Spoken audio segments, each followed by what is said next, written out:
লোকনাথ ব্রহ্মচারীর ১৩৫তম তিরোধান দিবস উপলক্ষে জলপাইগুড়ির বিভিন্ন লোকনাথ মন্দিরে এখন উৎসবের আমেজ।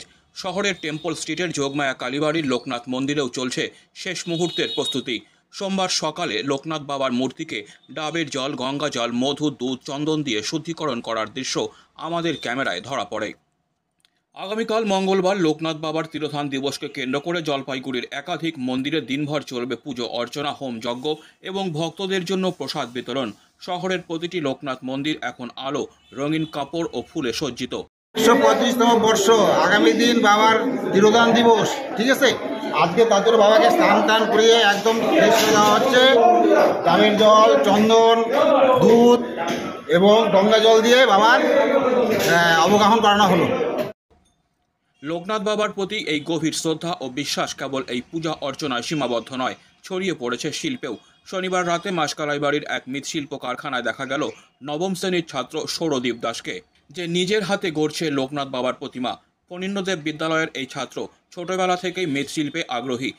আজ যখন অনেকেই এই শিল্প থেকে মুখ ফিরিয়ে নিচ্ছে, তখন সৌরদীপের মতো এক কিশোরের মাটির সঙ্গে এই আত্মিক যোগ সত্যি প্রশংসনীয়। সৌরদীপ জানায়, পড়াশোনার ফাঁকে ফাঁকে এই কাজ করতে তার ভালোই লাগে। লোকনাথ বাবার মূর্তি গড়ার সময় মনে হয় যেন নিজের হাতেই গড়ে নিচ্ছি একটা বিশ্বাস, একটা শান্তি। পড়াশোনা করো? পড়াশোনা পাশাপাশি। পড়াশোনা করো? হ্যাঁ। কোন ক্লাসে পড়ো? আমি লাইনে পড়ি। পড়াশোনার ফাঁকে ফাঁকে এই কাজ করছো? হ্যাঁ।